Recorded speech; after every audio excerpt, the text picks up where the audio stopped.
삶이 고단해지는 시기는 예고 없이 찾아오고 마음은 어느새 지쳐 있습니다. 아무리 쉬어보아도 회복되지 않는 날들이 이어지면 사람은 자신이 버티고 있는 이유조차 희미해지죠. 부처는 이런 때일수록 마음을 억지로 다독이기보다 지금의 상태를 있는 그대로 바라보라고 말했습니다. 버티고 있는 자신을 꾸짖지 말고 이 순간을 인정하며 호흡 하나부터 다시 느껴보라는 뜻입니다. 힘겨움은 실패가 아니라 삶이 보내는 신호이며 이 신호를 알아차리는 사람은 다시 자신의 길을 찾기 시작합니다. 오늘은 그 길을 비추는 부처의 조언 10가지를 나누려 합니다. 이 가르침들은 특별한 수행자만을 위한 말이 아닙니다. 하루를 버티며 살아가는 평범한 사람, 이유 없이 지친 마음을 안고 잠드는 사람 모두에게 조용히 건네는 말입니다. 삶이 무너진 것처럼 느껴지는 순간에도 이 조언들은 마음을 다시 땅에 딛게 하는 작은 표식이 되어줍니다. 부처의 말은 많은 사람에게 더 잘 버텨라고 말하지 않습니다. 이미 충분히 애쓰고 있다는 사실을 먼저 인정하게 소중한 한마디입니다. 고통은 영원하지 않다. 고통이 가장 무거울 때는 그것이 끝없이 이어질 것처럼 느껴집니다. 하지만 부처는 모든 감정과 모든 상황은 흐르는 물과 같다고 말했습니다. 오늘의 무게가 아무리 커도 그것은 고정되어 있지 않고 조용히 움직이고 있습니다. 지금의 경험은 훗날 반드시 다른 의미로 되돌아옵니다. 그때가 되면 지금의 시간을 헛되이 견뎌온 것이 아니라는 사실을 분명히 알게 됩니다. 마음은 고통이 길어질수록 굳어지지만 이 굳어짐이 오히려 괴로움을 더 키웁니다. 사람은 괴로움 속에서 미래까지 함께 끌어당겨 걱정하지만 실제로 존재하는 것은 지금 이 순간뿐입니다. 고통이 변한다는 사실을 기억하는 것만으로도 마음에는 아주 작은 숨 쉴 틈이 생기고 그 틈이 내일을 견디는 힘이 됩니다. 괴로움이 계속될수록 사람은 스스로를 고립시키고 이 고통을 이해해 줄 리는 아무도 없다고 느끼게 됩니다. 하지만 고통이 변한다는 사실을 마음속에 남겨두면 지금의 상태가 나의 전부가 아니라는 것을 조금씩 받아들이게 됩니다. 이 작은 인식의 변화가 마음을 지키는 가장 현실적인 방법이 됩니다. 마음이 흔들릴 때는 몸을 멈추어라. 삶이 흔들릴수록 우리는 더 빨리 결정하고 더 많이 움직이려 합니다. 불안을 덮기 위해 선택을 서두르고 움직임으로 마음을 눌러보려 하죠. 하지만 부처는 마음이 요동칠 때일수록 잠시 멈추라고 가르쳤습니다. 흔들리는 상태에서 내린 선택은 대체로 후회를 남기기 때문입니다. 멈춘다는 것은 아무것도 하지 않는 것이 아니라 지금의 감정을 더 키우지 않는 선택입니다. 몸을 잠시 멈추면 마음도 서서히 제자리로 돌아오고 흐릿하던 선택의 방향 역시 다시 보이기 시작합니다. 잠시 멈추는 시간은 실패나 뒤처짐이 아닙니다. 오히려 자신을 보호하기 위한 가장 성숙한 선택입니다. 마음이 흩어진 상태에서는 어떤 선택도 나를 살리지 못합니다. 멈춤 속에서 생긴 여백이 이후의 움직임을 훨씬 단단하게 만듭니다. 현재의 고통도 모두 인연에서 온다. 부처가 말한 인연은 단순한 사건의 연결이 아니라 지금의 나를 만들어 온 흐름을 뜻합니다. 현재의 고통이 이유 없이 찾아온 것처럼 느껴져도 그 안에는 내가 지나온 시간과 선택들이 자리하고 있습니다. 이 사실을 이해한다고 해서 고통이 곧바로 사라지지는 않습니다. 그러나 스스로를 몰아붙이던 질문은 점차 힘을 잃습니다. 고통을 회피하지 않고 바라보는 순간 마음은 비난이 아니라 이해로 향하기 시작합니다.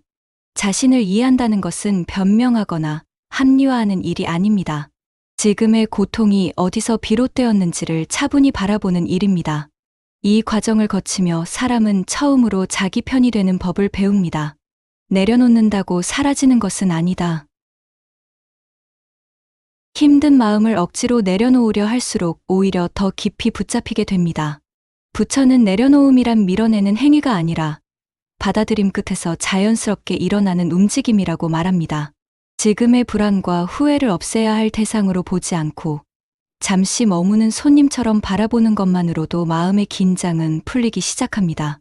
있는 그대로를 인정하는 순간 마음의 무게는 서서히 가벼워집니다. 내려놓음은 어느 날 갑자기 이루어지는 결단이 아닙니다. 충분히 느끼고 충분히 머물렀을 때 자연스럽게 손이 풀리는 순간입니다. 그 과정을 서두르지 않는 것이 부처가 말한 진짜 지혜입니다. 작은 숨 하나에도 마음은 다시 살아난다. 삶이 버거워질수록 호흡은 얕아지고 마음은 좁아집니다. 부처는 호흡이 마음을 되돌리는 가장 빠른 길이라고 했습니다. 단 한 번의 깊은 숨만으로도 마음은 다시 움직이기 시작합니다. 숨을 느낀다는 것은 지금 여기에 돌아오는 일입니다. 생각이 잠시 멈추고 감정이 고요해지는 그 짧은 순간에 마음은 다시 자신을 회복합니다. 호흡은 언제나 현재에 존재합니다. 과거의 후회도 미래의 불안도 숨을 쉬는 순간만큼은 잠시 멀어집니다. 이 짧은 귀환이 반복되면 마음은 점점 자기 자리를 기억해냅니다. 스스로를 탓하는 마음이 괴로움을 더 키운다. 삶이 힘들어질 때 사람은 가장 먼저 자신을 향해 날카로워집니다. 잘못한 것이 없어도 모든 책임을 스스로에게 돌리며 마음을 몰아붙이죠. 부처는 이러한 자책이 고통을 두 겹으로 만든다고 보았습니다. 현실의 어려움 위에 스스로를 비난하는 마음이 더해지면 마음은 더 이상 버틸 여유를 잃게 됩니다. 자신에게 과한 판결을 내리지 않는 것만으로도 마음은 다시 숨을 쉴 공간을 찾습니다. 자신을 용서한다는 것은 잘못을 없던 일로 만드는 것이 아니라 더 이상 스스로를 벌주지 않겠다는 선택입니다. 이 선택 하나만으로도 마음은 다시 앞으로 나아갈 힘을 회복합니다. 외로운 마음일수록 자신을 깊게 보아야 한다. 외로움은 피해야 할 감정처럼 느껴지지만 부처는 이를 마음을 돌아볼 수 있는 기회로 보았습니다. 주변의 소리가 멀어지는 시기에는 평소 보지 못했던 속마음이 드러납니다. 외로움 속에서 자신을 살피다 보면 억눌러 두었던 감정과 욕구가 모습을 드러내고 그 지점을 이해하는 순간 마음은 서서히 균형을 되찾습니다. 외로움 속에서 자신을 마주한 사람은 이전보다 훨씬 단단해집니다. 타인의 시선에 기대지 않고도 자신의 감정을 알아차릴 수 있게 되기 때문입니다. 세상에 완벽한 삶은 없고 다만 각자의 길만 있을 뿐. 힘든 시기에는 타인의 삶이 더 안정적으로 보입니다. 하지만 부처는 비교를 멈추라고 했습니다. 겉으로 보이는 모습 아래에는 누구나 감당하고 있는 무게가 있습니다. 각자의 길은 속도도 방향도 다르며 완벽한 삶은 존재하지 않습니다.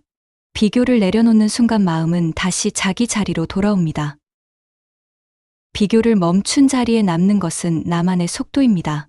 그 속도를 인정하는 순간 삶은 다시 감당 가능한 크기로 돌아옵니다. 오늘의 무게가 내일의 지혜가 된다. 지금의 고단함은 아무 의미 없이 사라지지 않습니다. 부처는 힘겨운 시간이 훗날 사람을 깊게 만든다고 말합니다.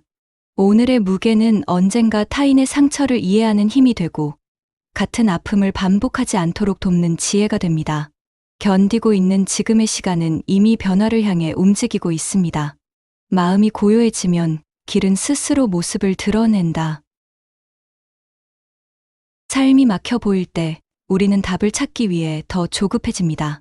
그러나 부처는 먼저 마음을 고요하게 하라고 가르쳤습니다. 마음의 소음이 잦아들면 보이지 않던 선택들이 자연스럽게 떠오르기 시작합니다. 고요함은 도피가 아니라 방향을 다시 찾기 위한 준비의 시간입니다. 삶이 무거운 시기에는 어떤 말도 쉽게 위로가 되지 않습니다. 그러나 부처의 가르침은 억지로 나아가라고 재촉하지 않고 먼저 지금의 무게를 인정하라고 우리에게 말합니다. 고단함도 외로움도 흔들림도 모두 지나가는 흐름 위에 놓여 있습니다. 마음이 제 속도로 돌아오기 시작하면 삶도 다시 자리를 찾게 됩니다. 오늘의 이야기가 마음에 잔잔하게 머물렀다면 다음 이야기도 이어갈 수 있도록 구독과 좋아요로 힘을 보태주세요. 시청해 주셔서 감사합니다.